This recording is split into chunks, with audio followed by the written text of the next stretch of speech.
1-inch trespassing. That's what happens here. My brother's FBI. That's what happens next. The crack of gunfire shattered our quiet suburban afternoon. I was inside the house when I heard it, sharp, unmistakable, coming from my own front yard where my wife Sarah was gardening and our 8-month-old daughter Emma was napping in her stroller. I ran outside to find Thomas Donovan standing in our yard with his handgun drawn, Sarah frozen in shock, and Emma screaming. The HOA vice president, Thomas's wife, Catherine Donovan, stood 3 feet away with a tape measure and camera, photographing our baby's stroller. 1 inch, Kate said calmly, showing Thomas her phone screen. The front wheels are 1 inch over the property line into HOA common area. That's trespassing. I looked past them to the oak tree behind Emma's stroller. Fresh bullet hole. The trajectory made my blood run cold. If the stroller had been positioned 6 inches forward, that bullet would have gone through my daughter's head. You shot at my baby, I said, the words not quite real yet. Self-defense, Thomas replied, holstering his weapon like this was routine. Your wife made a threatening gesture when I approached to address the violation. If you're a parent watching this, you understand what I felt in that moment. I'm Nathan Reeves, military intelligence analyst. 14 years coordinating multi-agency investigations, assessing threats, understanding when situations cross from local disputes into federal jurisdiction. My brother Marcus is an FBI special agent in violent crimes. Thomas Donovan had just fired a weapon at my infant daughter over 1 inch of disputed grass. And his wife, the woman who controlled our HOA's compliance committee, was already building their defense, photographing evidence, creating the narrative. If you've ever felt that protective fury when someone threatens your child with a weapon, stay with me and hit subscribe now. Sarah couldn't speak, couldn't move. I pulled Emma from the stroller. She was hysterical, unharmed physically but terrified by the sound. I examined the bullet hole in the oak tree, clean entry. I calculated the angle, the trajectory. If Emma had been sitting up instead of lying down, if the stroller had been 3 inches closer to the tree, if Sarah had positioned it slightly differently, my daughter would be dead. We're calling the police, I said, my voice steady despite the rage burning through my chest. Already did, Kate replied, her tone pleasant, professional. I've documented the trespassing violation and your wife's aggressive behavior that required my husband to defend himself. She showed me her phone, photos of the stroller wheels extending over the property line, timestamps, measurements. You'll be receiving a violation notice, $1,000 for unauthorized use of common property. The compliance chair walked away like she'd just issued a parking ticket, not stood by while her husband shot at an infant. Thomas followed her, pausing to make eye contact with me. Keep your family off my property, Reeves. Next time I won't miss. It wasn't a warning, it was a threat, and he said it knowing I'd heard it, knowing there was nothing I could do about his concealed carry permit, his claim of self-defense, his wife's position giving him institutional cover. He was wrong about that last part. Sarah finally broke her paralysis, grabbed Emma from my arms, ran inside. I heard her sobbing upstairs. Our baby's screams echoed through the house. I stood in my front yard, looking at the oak tree with Thomas Donovan's bullet embedded in it. 1 inch of property line. That's how close I came to losing my daughter forever. The police would arrive soon. Thomas would claim self-defense. Kate would provide a statement supporting her husband. The HOA would back them both. But Thomas Donovan had just made a critical mistake. He'd fired a weapon at a federal contractor's infant daughter, created evidence I could analyze, committed an act that, with the right coordination, could trigger multiple federal jurisdiction interests. He thought his gun and his wife's HOA position made him untouchable. He didn't know I'd spent 14 years learning exactly how local crimes become federal cases. The police response was exactly what I expected, and exactly what made me realize this required federal intervention. Officer Williams took statements while Thomas stood on his porch, arms crossed, confident. His story was practiced, smooth. He'd approached to address a property violation. Sarah had lunged toward him. She'd reached for Emma's stroller. He'd felt threatened, fired a warning shot to defend himself. I have a valid concealed carry permit, Thomas said, producing it. I was on my own property, defending against what I reasonably perceived as a threat. Kate provided her statement next, perfectly coordinated with her husband's version. I witnessed the entire incident. Mr. Reeves's wife became aggressive when I attempted to measure the violation. My husband acted appropriately to ensure our safety. The officer examined the stroller position, the property line, the bullet embedded in the tree. No one was injured. Both parties claimed different versions. Without additional witnesses, this is a mutual dispute. No charges filed, case classified as resolved. After the police left, after I'd gotten Sarah and Emma settled upstairs, my wife still shaking, unable to stop crying, our daughter finally exhausted into sleep, I did what my training had taught me. I gathered intelligence. I walked the neighborhood, knocked on doors, asked careful questions about the Donovans. The Hendersons lived 3 doors down, or used to. Their house had been empty for 6 months, a "for sale" sign planted in the yard. Their neighbor, Mrs. Chen, spoke in hushed tones on her porch, glancing nervously toward the Donovan house. They moved because of Thomas. He and Mr. Henderson had a dispute about their fence, something about it being 2 inches over the property line. Thomas showed up with a rifle, pointed it at their family, in front of their children. Her voice dropped to a whisper. Kate filed HOA complaints about everything after that. Grass height, mailbox color, trash cans. They got 15 violation notices in 2 months. Finally just left. Next house, the Parkers. Mr. Parker answered the door, saw my expression, immediately understood why I was there. He pulled a gun on our teenage son, he said quietly, checking to make sure Kate wasn't visible. Danny was skateboarding in the street. Thomas claimed it was reckless behavior endangering property values. Grabbed Danny, put him against our car, had his hand on his weapon. When we tried to file a complaint with the HOA, Kate said Danny was the problem. Threatened to fine us for youth disturbance violations. The pattern was undeniable. Kate identified violations, or trespassers. Thomas provided armed enforcement. Together, they'd been terrorizing the neighborhood for at least 2 years. Why didn't anyone report this to police? I asked.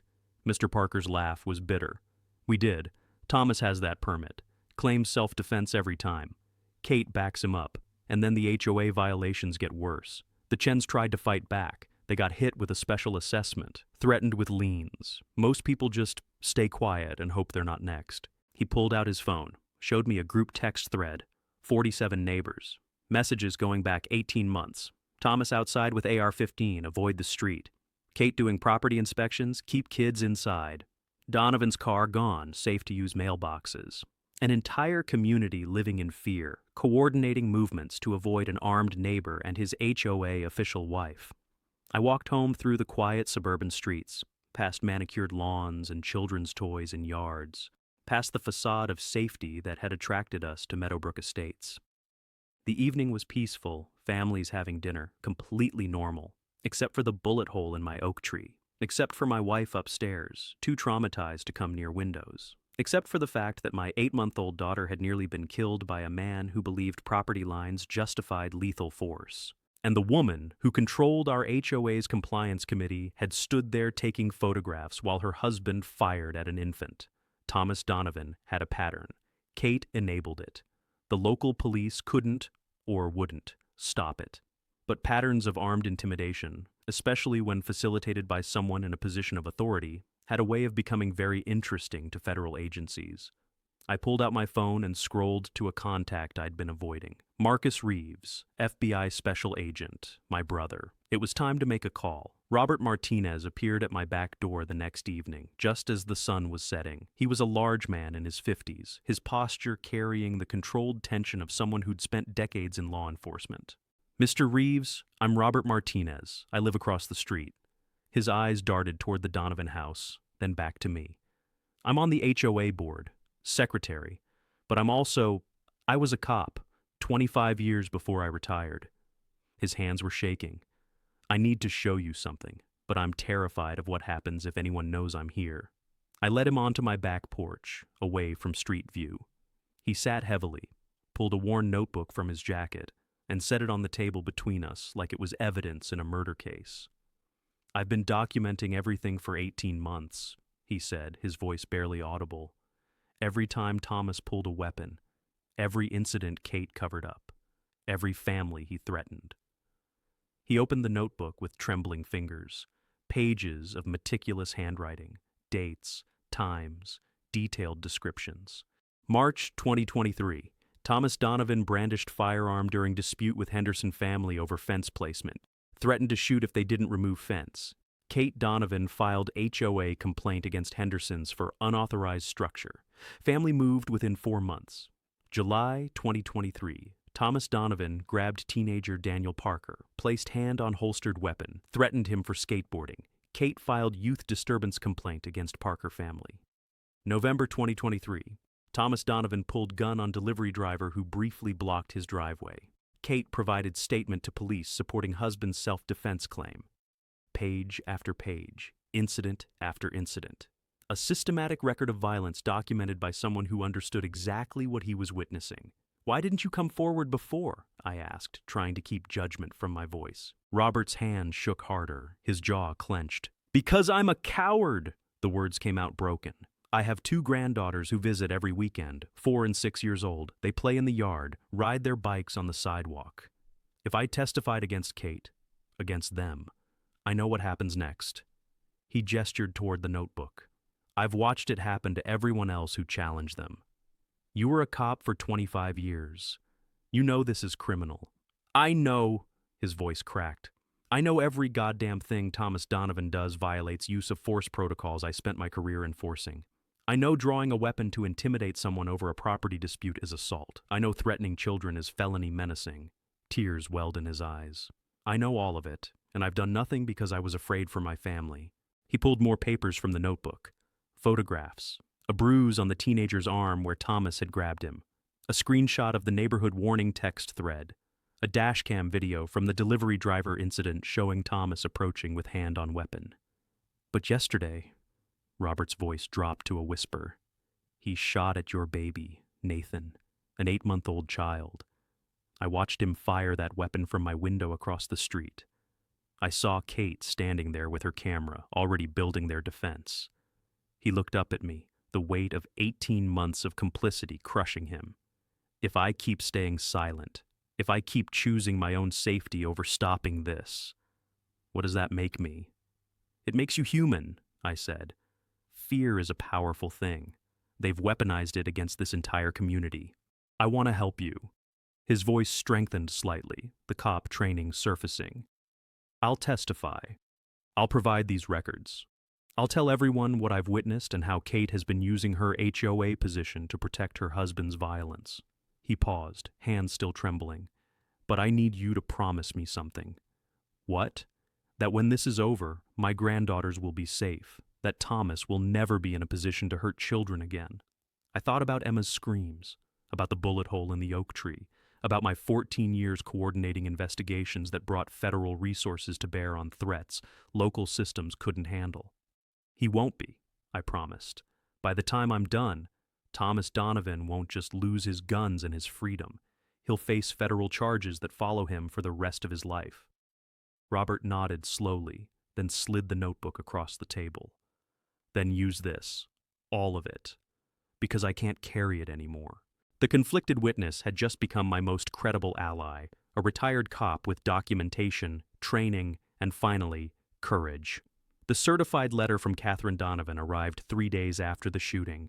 HOA letterhead, official seal, her signature as Vice President and Compliance Chair, notice of violation and fine assessment, property encroachment onto HOA common area, Section 4.2, fine, $1,000, additional charge for creating public disturbance, Section 9.7, fine, $500. Total due within 14 days or late fees will accrue at $50 per day. There was more. A formal complaint filed against me for harassment and threatening behavior toward board members, dated the day of the shooting. According to the compliance chair's report, I had verbally accosted her while she was performing routine property compliance duties. The lie was breathtaking in its audacity. She'd stood there photographing evidence while her husband shot at my baby, and now I was the aggressor. Sarah read the letter over my shoulder, her hands starting to shake again. She hadn't been outside since the shooting, couldn't sleep, jumped at every sound. Our bedroom faced the street, and last night she'd woken screaming because she thought she heard Thomas's voice. "They're fining us," she whispered. "He shot at Emma, and they're fining us." That afternoon, I had to report the incident to my employer's security office. Defense contractor work requires disclosure of any violent confrontations, anything that could affect clearance. I sat across from the security officer, explained that a neighbor had fired a weapon near my family during a property dispute. "Was anyone injured?" he asked, making notes. "No." but the bullet passed within inches of my 8-month-old daughter's head. His pen stopped moving. And local police response? Classified as mutual dispute. No charges filed. The implications hung in the air. Violent incident near cleared personnel. Ongoing neighborhood threat. Potential security concern. We'll need to monitor this, he said carefully. Keep us informed of any escalation. When I got home, Sarah met me at the door, her face white. He's outside. Thomas. He's in his yard with a rifle. I looked through the window. The armed neighbor was doing yard work, AR-15 slung across his chest, positioned perfectly where our family could see him from every window facing the street. The message was clear. I'm here. I'm armed. And there's nothing you can do about it. Emma started crying upstairs. She'd been crying more since the shooting, like she could sense her parents' fear. That evening, another letter arrived. This one from Kate, personally, not on HOA letterhead. Dear Mr. Reeves, I regret that our recent interaction has led to such unfortunate misunderstandings. However, I must advise you that continued harassment of myself and my husband will result in our filing for a restraining order. Additionally, the HOA board is considering your status as a resident in good standing given the recent disturbances. I trust we can resolve these issues professionally. Regards, Catherine Donovan, HOA Vice President. Professional, that's what she called enabling her husband to terrorize neighbors with weapons. Professional. Sarah read it and broke down completely. We can't stay here. We can't live across the street from someone who shot at our baby, who walks around with rifles just to scare us. We're not leaving, I said. Then what do we do? The police won't help. The HOA is protecting them. He has a permit. He claims self-defense, and his wife backs him up every time. Her voice rose with panic. What if he does it again? What if next time he doesn't miss? I held my wife while she cried, feeling her tremble against me, and made my decision. Thomas and Kate Donovan had created a pattern of armed intimidation enabled by HOA authority. They'd terrorized families, driven people from their homes, and shot at my infant daughter. Local systems, police, HOA, even my employer, couldn't or wouldn't stop them, but armed intimidation facilitated by someone in a position of authority, especially when it created a pattern of civil rights violations, wasn't just a local crime. It was a federal case waiting to happen. I pulled out my phone and called my brother. Marcus, I need your help, and I need the FBI. I spent the next 72 hours doing what I'd been trained to do for 14 years, identifying jurisdiction triggers and building an intelligence case that would interest federal agencies. My home office became an operations center. Multiple monitors displayed federal statutes, ATF regulations, civil rights codes, case precedents. I approached this the same way I analyzed threats for the Department of Defense, systematically, thoroughly, looking for the hooks that escalate local crimes into federal interest. First hook, firearms violations. I researched Thomas's background using databases my security clearance gave me access to. His military discharge wasn't honorable. It was general discharge under other than honorable conditions.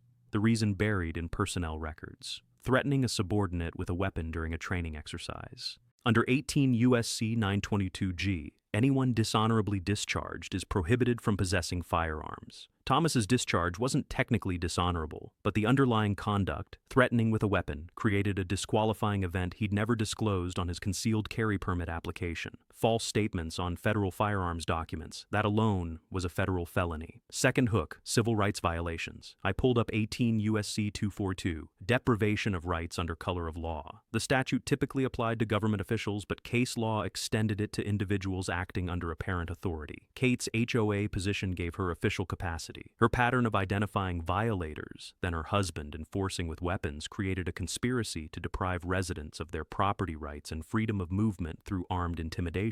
Pattern and practice. Multiple victims. Institutional enabling federal civil rights case. Third hook. My federal contractor status.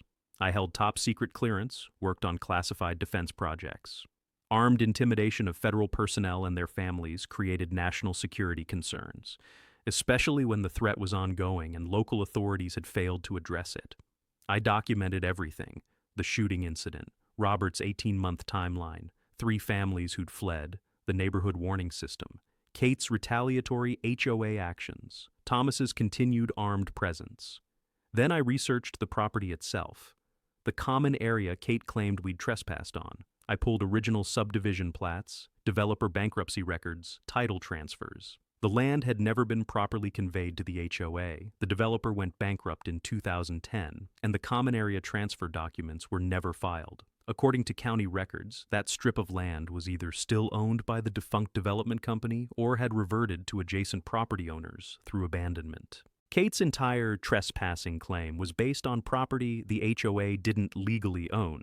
I created a comprehensive analysis document: federal jurisdiction triggers, evidence summary, witness list, legal authorities, recommended investigative approaches, everything an FBI agent would need to open a case.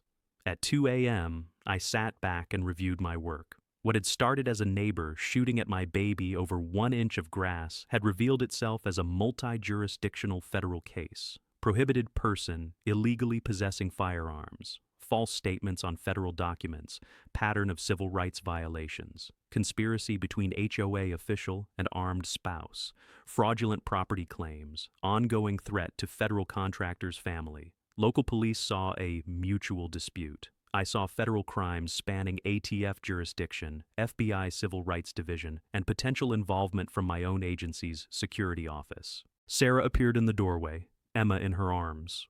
Our daughter was finally sleeping, her small hand clutching her mother's shirt.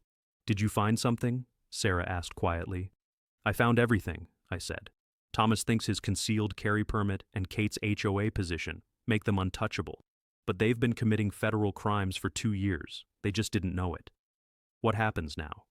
I looked at my daughter's peaceful face, remembering the bullet hole in the oak tree, calculating how close we'd come to losing her. "Now I call my brother and show him how a property dispute becomes a federal case, and then we watch the FBI dismantle them piece by piece." Sarah's eyes filled with hope for the first time in days. "You really think federal agents will care about a neighborhood HOA problem?"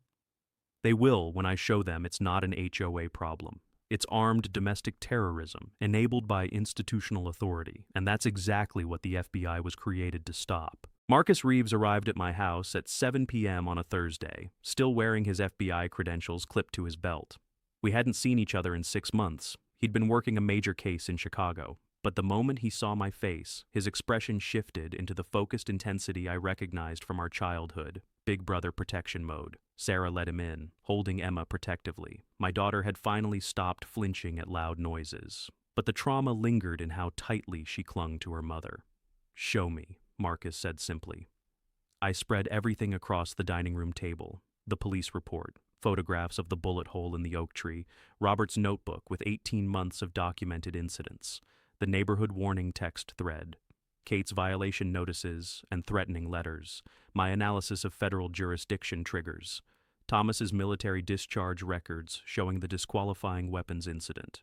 Marcus read through it all with the methodical precision of someone who'd built federal cases for 12 years. His jaw tightened when he saw the ballistic trajectory analysis showing how close the bullet came to Emma's head. "He shot at your baby over a property line dispute," Marcus said quietly. It wasn't a question. 1 inch of grass, and his wife stood there photographing evidence while he did it.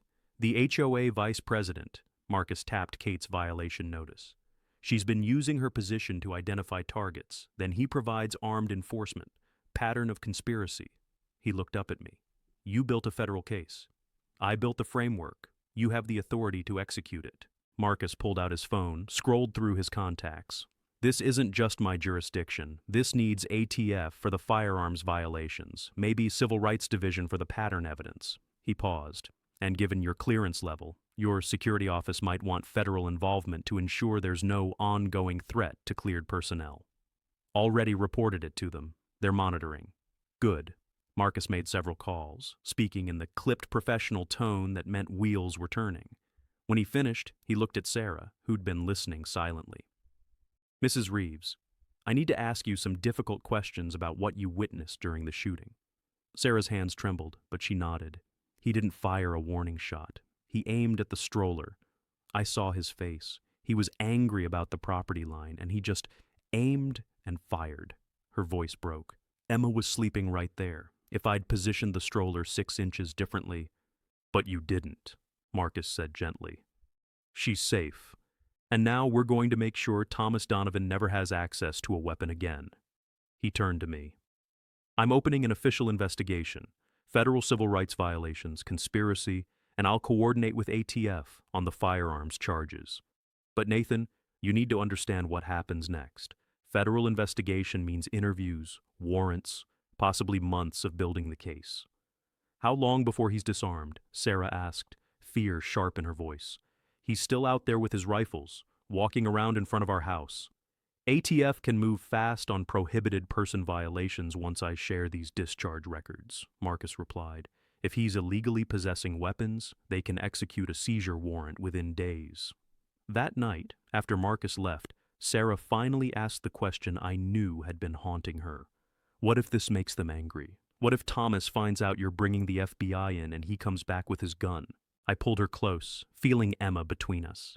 Then he commits a federal crime against a family under active FBI protection, and he goes to prison for a very long time. I gestured toward the oak tree visible through our window. Thomas thinks he's untouchable because local police can't stop him, but he's about to learn the difference between local authority and federal power. Will it work? Really? I thought about my 14 years coordinating multi-agency operations, about Marcus's reputation as an agent who built airtight cases, about the evidence we'd compiled. Federal machinery moves slowly, I said, but once it starts moving, it's unstoppable. And Thomas Donovan just became its target. FBI Special Agent Marcus Reeves returned 2 days later with his partner, Agent Sarah Chen from the Civil Rights Division. They set up in my living room, recording equipment on the coffee table, ready to take formal statements. Robert Martinez appeared at my door 20 minutes later, his wife Margaret beside him for support. The retired cop's hands were steadier now, his decision made.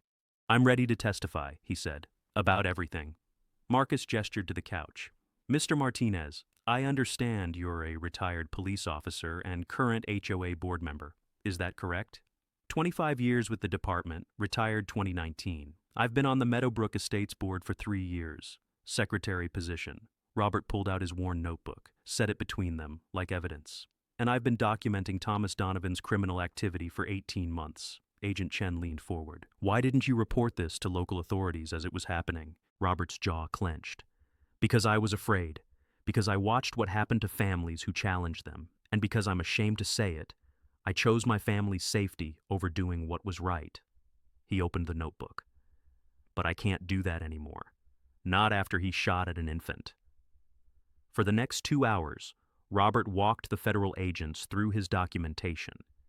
Each incident dated and detailed.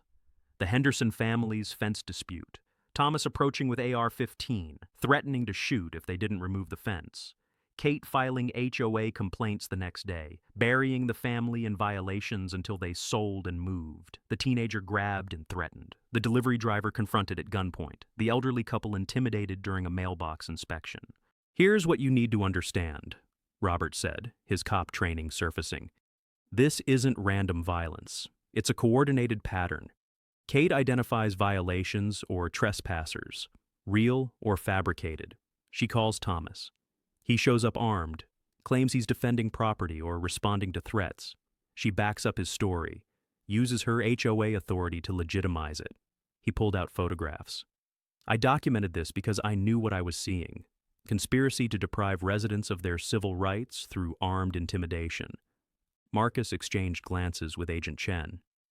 You're using very specific legal language, Mr. Martinez. Because I know exactly what this is. I worked gang task force for 8 years. I've seen organized intimidation campaigns. Thomas and Kate run the same playbook. Identify targets, apply force, maintain institutional cover. Robert's voice hardened.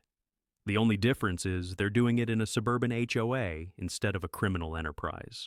Agent Chen made notes. You mentioned Kate uses her position to legitimize the violence. Can you elaborate? She's vice president and compliance chair. She controls what gets reported to the board, what violations get enforced, who gets targeted. When Thomas commits assault, and that's what it is, assault with a deadly weapon, she files an HOA complaint against the victim, creates a paper trail making them look like the problem. He showed them violation notices. See? Henderson family, 12 violations in 6 weeks after Thomas threatened them. Parker family, 8 violations after the skateboard incident. The pattern is clear if you know what to look for. And you witnessed the shooting incident involving Mr. Reeves's daughter? Marcus asked. Robert nodded, pain crossing his face.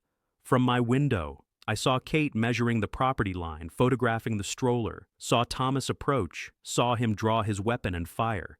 His voice dropped. I saw an 8-month-old baby nearly die because her stroller wheels were 1 inch over a disputed boundary, and I saw the HOA vice president stand there documenting it like it was routine enforcement. Why are you coming forward now? Because for 18 months, I've been complicit. I documented crimes and did nothing because I was afraid for my granddaughters, afraid of becoming Thomas's next target. Robert looked at me, then at Marcus.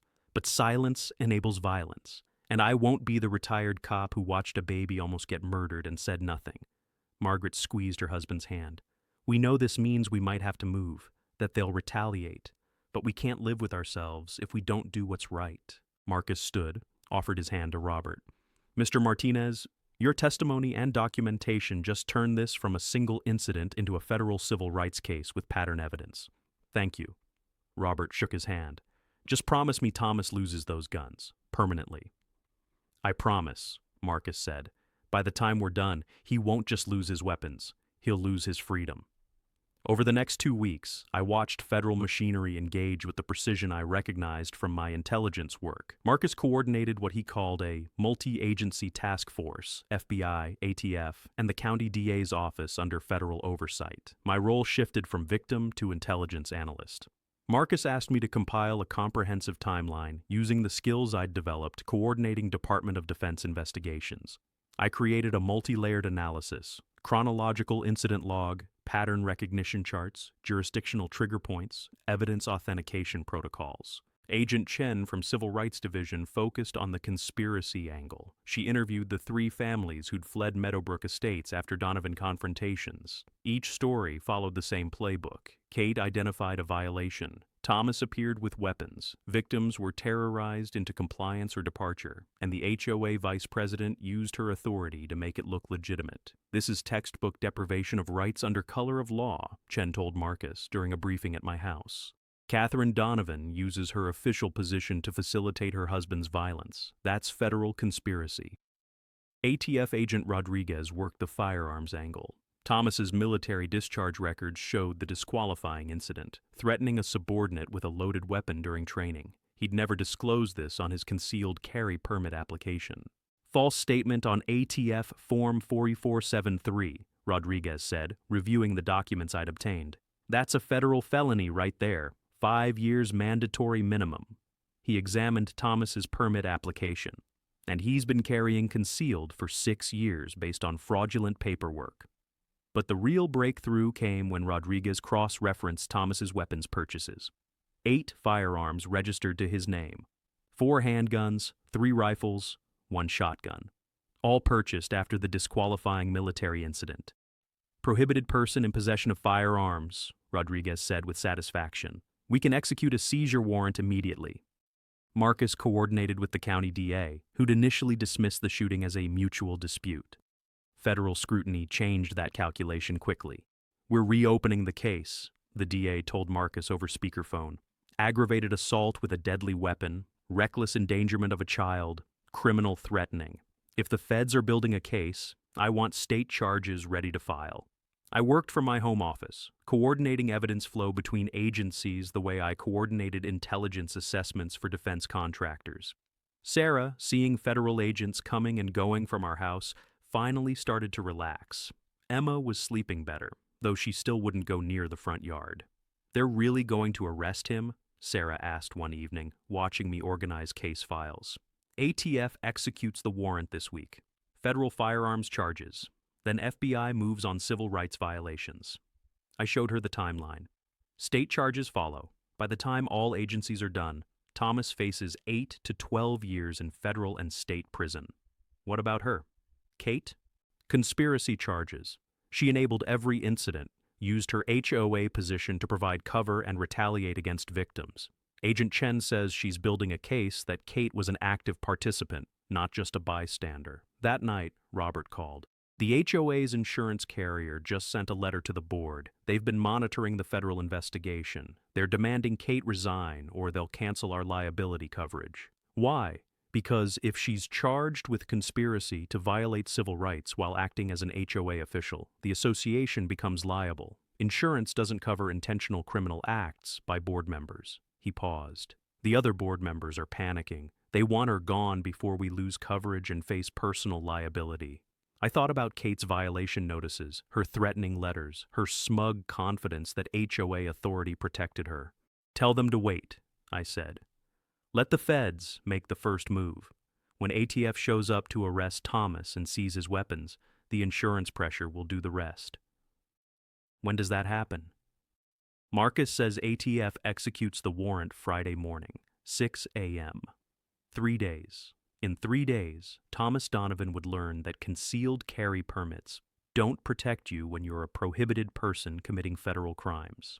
And Kate would learn that HOA positions don't provide immunity when you're conspiring to terrorize your neighbors. Federal power was about to overwhelm local impunity, and I had a front row seat to watch it happen. Friday morning, 6:07 a.m. I was already awake, coffee in hand, watching from my upstairs window as 4 black SUVs pulled into Meadowbrook Estates. ATF agents in tactical gear approached the Donovan house.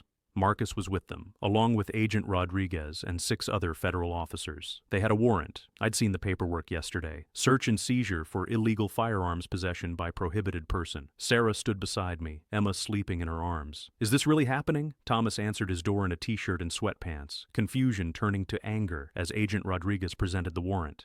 I couldn't hear the words, but I saw Thomas's face go red, saw him gesture aggressively, saw federal agents firmly move him aside and enter his house.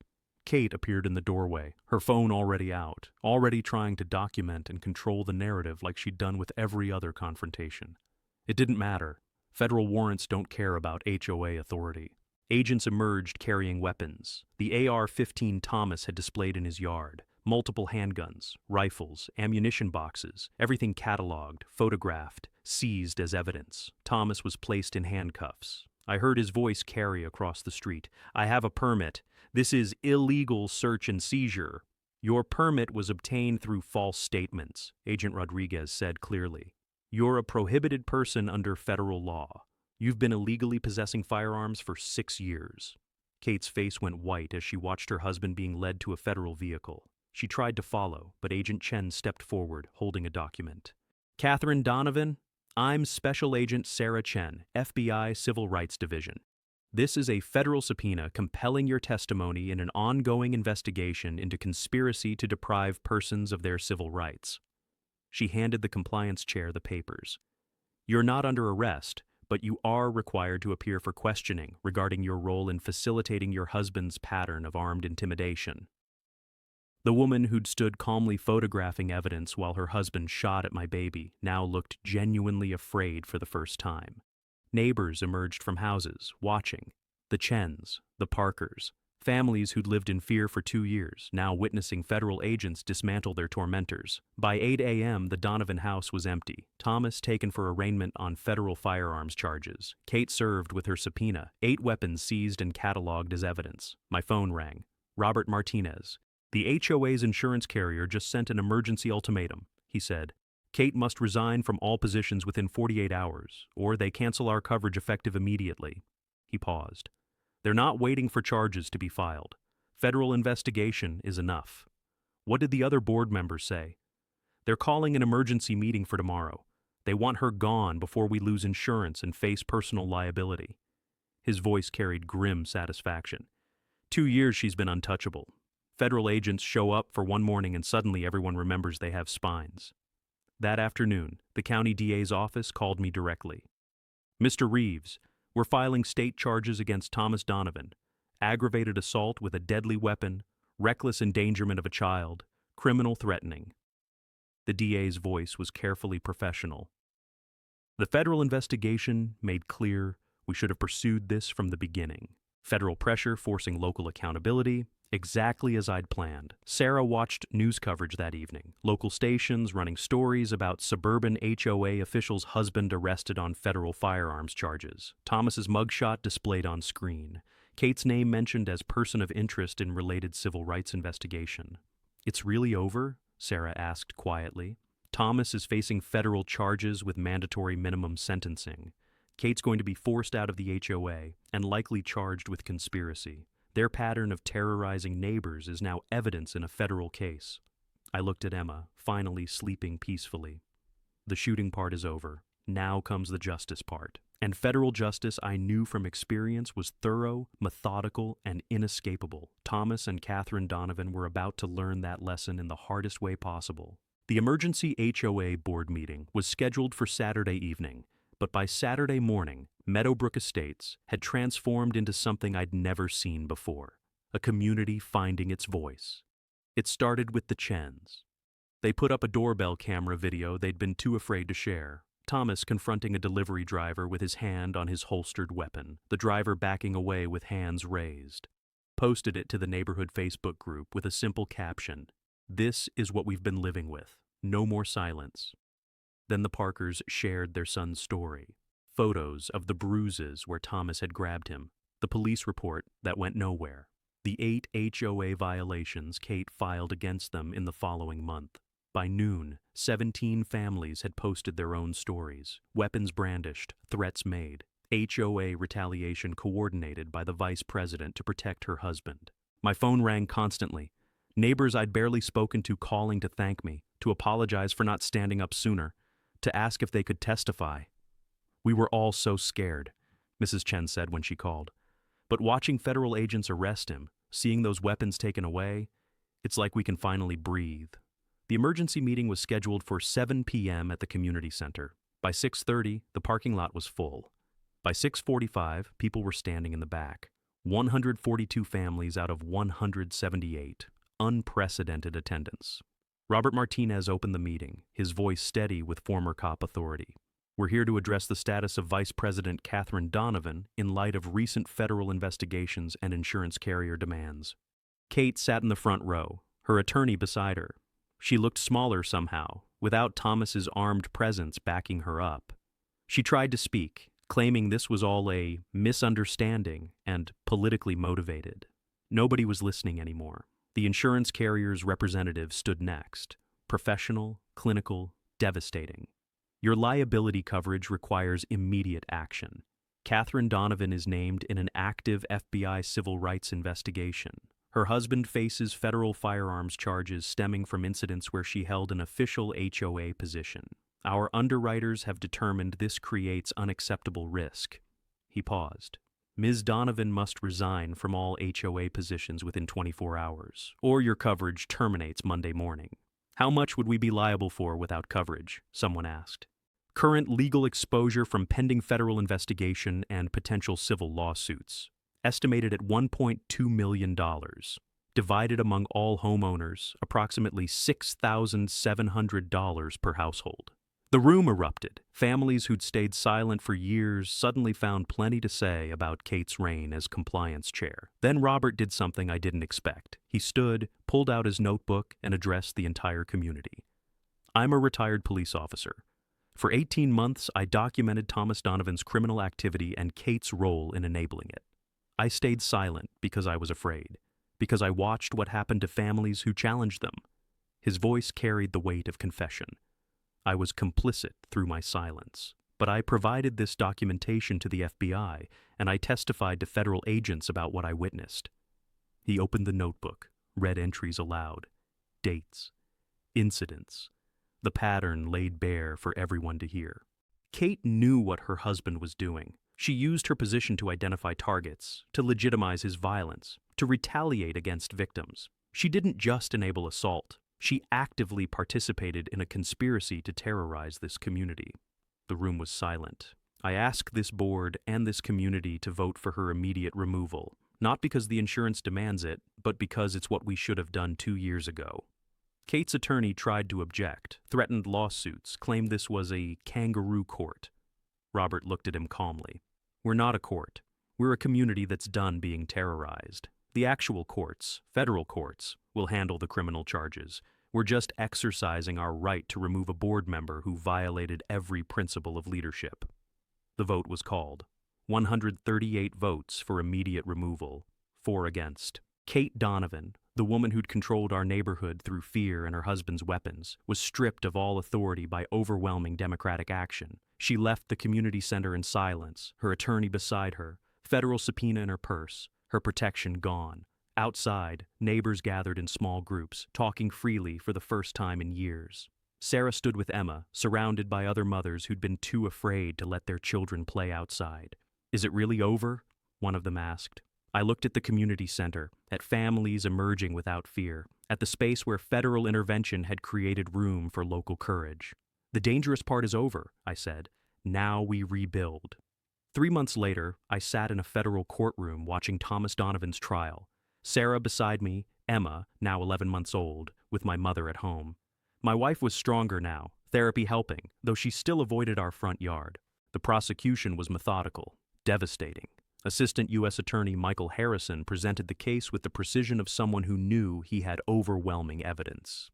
Thomas Donovan obtained a concealed carry permit through false statements on federal firearms documents, Harrison told the jury. He failed to disclose a disqualifying military discharge for threatening a subordinate with a weapon. For 6 years, he illegally possessed 8 firearms as a prohibited person under federal law, and he used those weapons to terrorize his neighbors.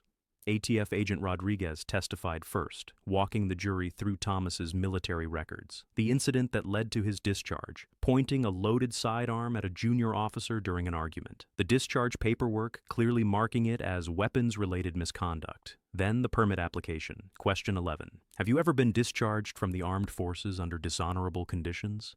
Thomas had checked no. That's a false statement on a federal form, Rodriguez explained. It's also the reason Mr. Donovan was prohibited from possessing any firearms under 18 U.S.C. 922G. Agent Chen presented the civil rights case. She walked through Robert's documentation, the pattern of armed intimidation spanning 2 years, the Henderson family's testimony about being forced to move after Thomas threatened them with an AR-15, the teenage boy describing being grabbed and threatened, the elderly couple who'd been intimidated during a mailbox inspection. Catherine Donovan, the defendant's wife and HOA vice president, facilitated each incident, Chen testified. She identified violations, real or fabricated, then called her husband. He would appear armed, claim he was defending property or responding to threats. She would then file HOA complaints against the victims, using her official position to legitimize the violence and punish anyone who complained. Robert Martinez took the stand, former cop credibility lending weight to his testimony.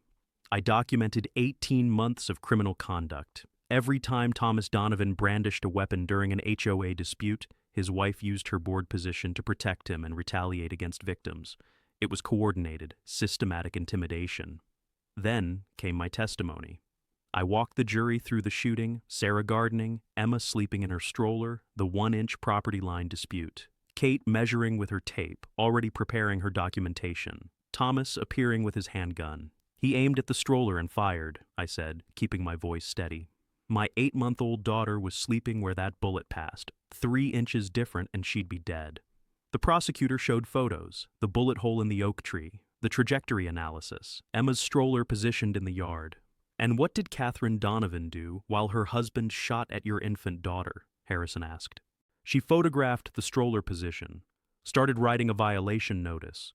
When police arrived, she provided a statement supporting his self-defense claim. The defense tried to argue Thomas had acted reasonably, that he'd felt threatened, that his permit was legitimate. But the ballistic expert destroyed that. The bullet trajectory shows Mr. Donovan aimed at the stroller, not above it or to the side. This wasn't a warning shot. And the victim, Mrs. Reeves, was 10 feet away, bent over a flower bed, presenting no threat whatsoever. The jury deliberated for 90 minutes. Guilty on all federal firearms counts. Guilty on conspiracy to deprive civil rights. Thomas's face went white as the verdict was read. Mandatory minimum 5 years federal prison for the firearms violations. Additional 3 to 7 years for civil rights conspiracy. Catherine Donovan sat in the gallery, her own trial scheduled for next month. She'd been offered a plea deal, 3 years probation, permanent ban from HOA service, restitution to victims. Her attorney was advising her to take it. The judge set sentencing for 6 weeks out, but the mandatory minimums meant Thomas was looking at 8 years minimum in federal prison. As we left the courthouse, Sarah gripped my hand tightly. "He's really going to prison," she whispered. "Federal prison," I corrected. "No parole. No early release. 8 years minimum where he can't terrorize anyone. Marcus met us outside, his FBI credentials visible. The DA is filing state assault charges next week, additional 3 years. 11 years total for shooting at my daughter over 1 inch of grass. Federal justice, I'd learned, moved slowly, but it was absolutely thorough. 1 year after the shooting, Meadowbrook Estates looked different, felt different. The fear that had suffocated our community for years had lifted, replaced by something we'd almost forgotten: actual neighborhood life.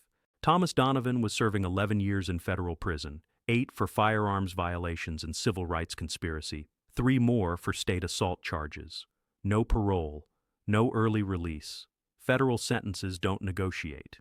Catherine Donovan had accepted the plea deal. 3 years probation, permanent ban from HOA service in any state, $50,000 restitution split among the families they'd terrorized. She'd moved to another state, her name permanently attached to federal conspiracy charges. The HOA transformed under new leadership. Robert Martinez became president. The former cop brought actual professionalism, actual safety focus instead of intimidation. Complete policy overhaul, weapons prohibited during any enforcement activity, background checks required for all board members, mandatory de-escalation training, emphasis on community building rather than violation hunting. The 3 families who'd fled after Donovan confrontations returned. The Hendersons bought back into the neighborhood. Property values recovered as the reputation shifted from armed HOA enforcement to family-safe community. But the real changes happened beyond our subdivision. State legislators, learning about the case through media coverage, introduced the HOA Safety and Accountability Act, background checks for board members, prohibition on weapons during enforcement, mandatory reporting requirements for threats or violence, protections for residents who report abuse. The Department of Justice issued formal guidance on HOA civil rights violations, specifically addressing use of armed intimidation and institutional enabling of violence. ATF created a task force reviewing concealed carry permits obtained by individuals with disqualifying military discharges. Thomas's case revealed hundreds of similar fraudulent applications nationwide. Sarah was healing. Therapy had helped with the PTSD, though she still occasionally woke from nightmares about that gunshot. But yesterday she'd worked in the front garden for the first time since the shooting. Small steps, progress. Emma was walking now, running actually, fearless and joyful at 14 months old. She had no memory of the bullet that nearly killed her, no understanding of how close we came to losing her. The oak tree remained. I'd had the bullet professionally preserved in place, installed a bronze plaque at the base. Emma's tree, a reminder that some threats require federal intervention.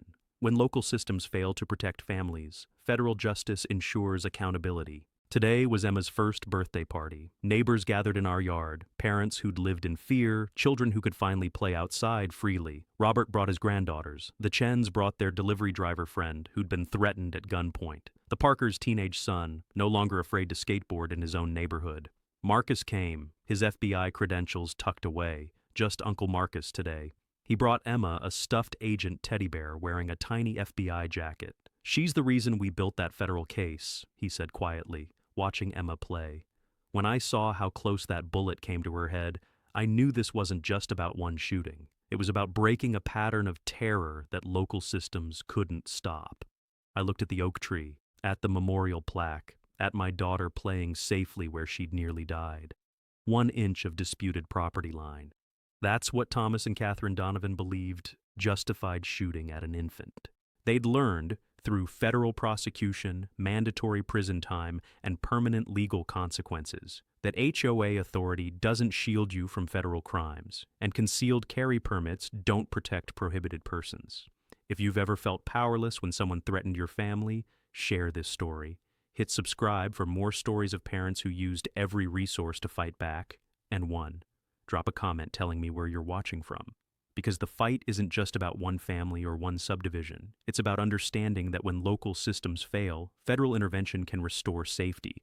It's about communities learning they're stronger than the armed bullies who terrorize them. And it's about teaching our children that when bad things happen, good people fight back with every tool available. Intelligence analysis, federal jurisdiction, multi-agency coordination, and the absolute refusal to let violence go unanswered. The oak tree stands as permanent evidence that federal justice, though slow to engage, is unstoppable once activated, and sometimes that's exactly what protecting families requires.